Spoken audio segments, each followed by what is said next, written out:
बात है, बादशाह अकबर ने दरबार लगाया हुआ था। दरबार में उनके सभी मंत्री मौजूद थे। बादशाह अकबर के मन में एक मजाक सूझा और उन्होंने वह बात दरबार में मौजूद अपने सभी मंत्रियों से कह दी।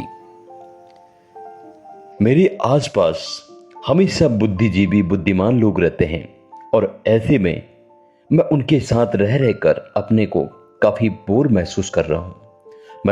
मैं सोचता हूं कि कुछ समय में मूर्ख व्यक्तियों के साथ गुजारूं। इसलिए मुझे कुछ मूर्ख व्यक्तियों से मिलना है। फिर बादशाह अकबर ने बीरबल से कहा, बीरबल, तुमने मेरी हमेशा हर सुख दुख में मेरा साथ दिया है।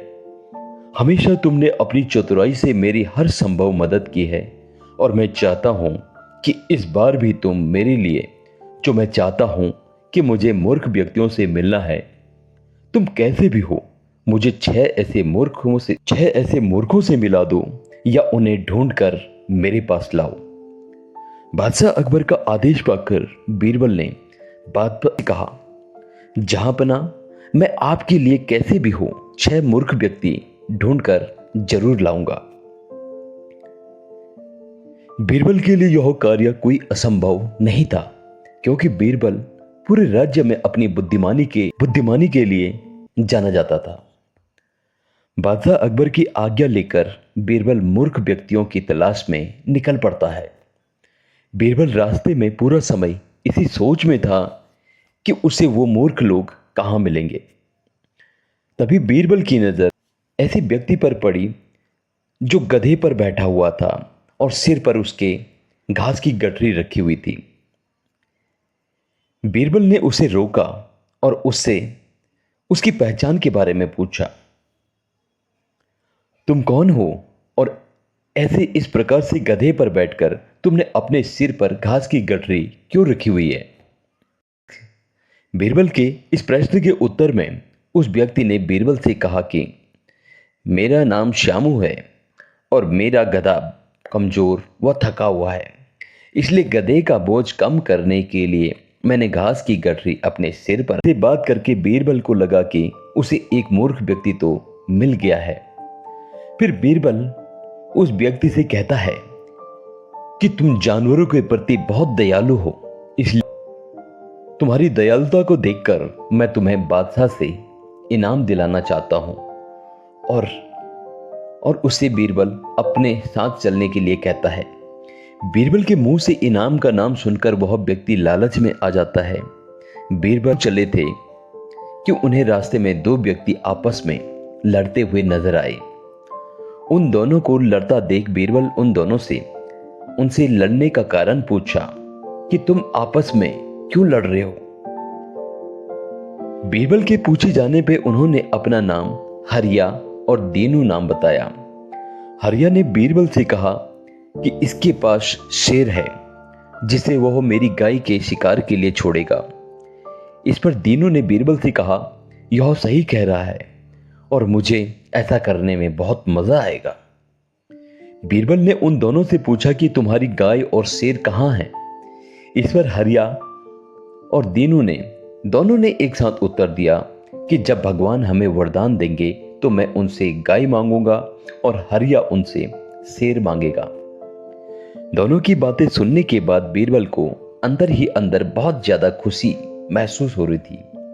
खुशी इस बात की क्योंकि उसे 2 मूर्ख व्यक्ति और मिल गए थे और बीरबल ने उनको भी इनाम का कर उन्हें अपने साथ चलने के लिए कहा। बीरबल तीनों को अपने साथ लेकर घर पहुंचता है और फिर मन ही मन सोचता है कि 3 मूर्ख व्यक्ति तो उसे मिल चुके हैं, अब 3 और मूर्ख व्यक्ति वह कहां से ढूंढ कर लाए। बीरबल ने तीनों को अपने घर में ही ठहरा दिया और खुद मूर्ख व्यक्ति की तलाश में निकल पड़ा। अपने अगले पड़ाव पर बीरबल के मन में बस यही सोच थी कि वह कहां से 3 मूर्ख व्यक्ति और ढूंढ कर लाए। बीरबल चलते चलते काफी दूर निकल गया था। काफी दूर निकलने के बाद बीरबल की नजर रास्ते में एक व्यक्ति पर पड़ी जो शायद कुछ ढूंढ रहा था। बीरबल जब उस व्यक्ति के नजदीक गया तो बीरबल ने उस व्यक्ति से पूछा कि वह क्या ढूंढ रहा है। बीरबल के पूछने पर उस व्यक्ति ने कहा, उस अंगूठी कहीं गिर गई है जिसे मैं काफी समय से ढूंढ रहा हूं, लेकिन मुझे वह अंगूठी नहीं मिल रही है, खो गई।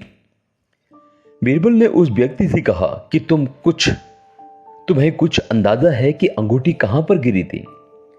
फिर उस व्यक्ति ने बीरबल से कहा कि मेरी अंगूठी सामने वाले पेड़ के पास गिरी थी, लेकिन वहां काफी अंधेरा होने के कारण मैं उसे वहां नहीं ढूंढ पा रहा हूं। उस व्यक्ति के मुंह से ऐसी बात सुनकर बीरबल की खुशी का ठिकाना न रहा और उस व्यक्ति को भी बीरबल ने बादशाह से इनाम दिलाने की लालसा में उसे अपने साथ ले चला। जैसे तैसे बीरबल इकट्ठे कर लिए, लेकिन फिर भी बीरबल को दो मूर्ख न मिले। बीरबल ने कुछ सोच विचार किया और चारों को लेकर ही बादशाह अकबर के दरबार में पहुंच गया और बादशाह अकबर से बीरबल ने कहा, जहां पना, आपने मुझे मूर्ख व्यक्तियों को ढूंढ कर लाने का आदेश दिया था, जो मैं लेकर के हाजिर हूं। आपने मुझे 30 दिन का समय दिया था, पर मैं एक ही दिन में मूर्खों को लेकर आपके सामने हाजिर हूं। बादशाह अकबर ने बीरबल से कहा, तुमने एक ही दिन में मूर्ख ढूंढ लिया। हमारे राज्य में मूर्खों की संख्या अधिक है क्या? साथ ही तुम कैसे दावा कर सकते हो कि जो व्यक्ति तुम लेकर के आए हो ये मूर्ख हैं? फिर बीरबल ने उन तीनों के बारे में बादशाह अकबर को सारी बात बता दी। बीरबल की बात सुनने के बाद बादशाह अकबर ने बीरबल से कहा, बीरबल, जो हमने आदेश दिया था 6 मूर्ख व्यक्ति लाने का, लेकिन यहां पर तुम सिर्फ हमारे पास में 4 ही मूर्ख व्यक्ति लेकर के आए हो। बादशाह के इस प्रश्न पर बीरबल ने कहा, जहां पना, यहां पर 6 मूर्ख व्यक्ति ही हैं। फिर बादशाह अकबर ने कहा, बीरबल, जो मुझे नजर आ रहा है वो सिर्फ 4 मूर्ख व्यक्ति हैं। इस पर बीरबल ने बादशाह से कहा, महाराज, एक तो मैं स्वयं हूं। बादशाह अकबर ने बीरबल से कहा, तुम कैसे मूर्ख हुए?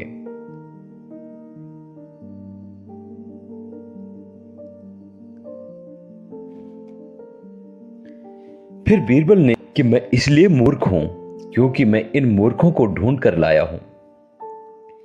बीरबल के इस उत्तर पर बादशाह अकबर को हंसी आ गई और वो हंसने लगते हैं और साथ ही बीरबल से वो कहते हैं कि मैं समझ सकता हूं कि दूसरा मूर्ख कौन है, पर मैं तुम्हारे मुंह से सुनना चाहता हूं कि वह दूसरा मूर्ख कौन है। बादशाह को ज्यादा इंतजार न करवाते हुए बीरबल ने जवाब दिया, जहां पना, दूसरे आपने मुझे इन मूर्ख व्यक्तियों को ढूंढ कर लाने के लिए कहा है। बीरबल की बात सुनकर सब बीरबल की प्रशंसा करते रहे और साथ ही बीरबल से कहते हैं कि बीरबल, तुम्हारे लिए कोई भी चीज मुश्किल नहीं है, तुम कुछ भी कर सकते हो, तुम्हारे पास में हर सवाल का जवाब है। दोस्तों, इस कहानी से हमें यह सीख मिलती है कि दिमाग और चतुराई से हर वो मुश्किल काम आसान हो सकता है, लेकिन ऐसे कामों में अपना कीमती समय बर्बाद नहीं करना चाहिए जिसका कोई मतलब भी ना हो।